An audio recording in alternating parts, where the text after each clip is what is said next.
साथियों, एक नया फरमान आया है कि कांवड़ यात्रा के रास्ते में जितने भी फल सब्जी बेचने वाली रेहड़ियां हैं, स्टॉल्स हैं या ढाबे रेस्टोरेंट्स हैं, ये खाने के ढाबे हैं, तमाम लोगों को अपना नाम बोर्ड पर लिखना होगा।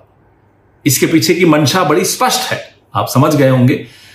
हिंदू कौन है, मुसलमान कौन है। हो सकता है इसमें जाति भी हो, मंशा में ये हो सकता है कि कहीं दलित तो नहीं है, ये सब हो सकता है, बिल्कुल संभव है। लेकिन हमने इसका कल जब विरोध किया तो जवाब आया, जब हलाल लिखा होता है तब तो आपको कोई आपत्ति नहीं होती। हाँ, बिल्कुल नहीं होती। जब शुद्ध शाकाहारी ही लिखा होता है तब भी हम नहीं पूछते कि साहब ये शुद्ध शाकाहारी जिस रेस्टोरेंट के बोर्ड पे लिखा हुआ है, इसका मालिक क्या हिंदू है, मुसलमान है, जैन है, सिख है, क्या है, हमें कोई फर्क नहीं पड़ता। हमें शुद्ध शाकाहारी खाना है, हम जाकर खा लेते हैं।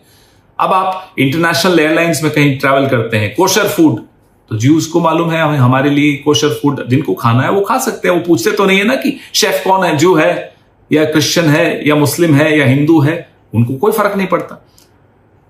ठीक वैसे ही मैं शाकाहारी खाता हूं तो मेरे को ये नहीं पूछना उचित समझता कि बनाने वाला कौन है। ये करना जो ये कांवड़ यात्रा पे ये प्रपोज कर रहे हैं, इसके पीछे मंशा है इकोनॉमिक बॉयकॉट ऑफ मुस्लिम्स को नॉर्मलाइज करना, कैसे आर्थिक बहिष्कार का सामान्यकरण करना है मुसलमानों का। तो इस मंशा को तो हम कामयाब किसी के लिए नहीं होने देंगे। वो हिंदू के लिए करे हो, मुसलमानों के लिए करे हो, किसी के लिए भी करे, हम नहीं होने देंगे। अब मीट एक्सपोर्टर्स हैं बड़े बड़े 4-5 जो हैं, अल कबीर कौन है मालिक, सबरवाल। अरेबियन एक्सपोर्ट्स कौन है मालिक, कपूर। MKR फ्रोजन कौन है मालिक, मदन एबट। PML इंडस्ट्रीज मालिक कौन है, बिंद्रा साहब है। और एक होमवर्क भी दे दूं, अल दुआ, पता लगाइएगा कि जब ये अल दुआ नाम की बीफ एक्सपोर्टर कंपनी बनी थी तो इसके मालिक कौन थे। ये होमवर्क मैं संघ के विचारधारा वाले दोस्तों को दे रहा हूं।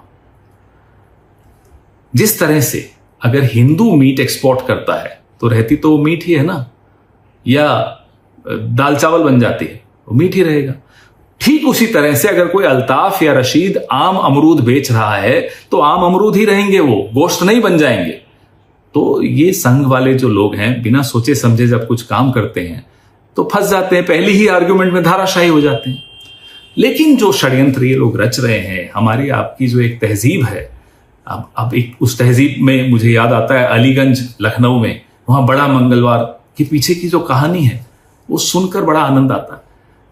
दुर्गा पूजा हो, भगवान जगन्नाथ यात्रा हो, सब में कैसे मिलजुल कर इस तहजीब में हम लोग एक दूसरे के त्योहारों में हाथ बटाते हैं, तैयारियां करते हैं।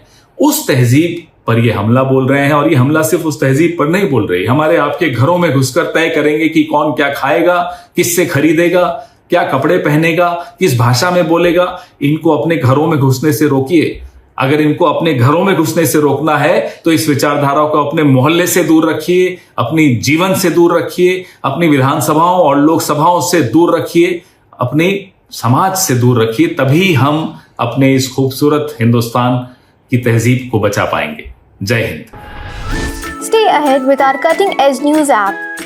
Instantly access the latest shorts in just 1 minute and breaking news in just 50 words. Download now for a smarter, faster news experience.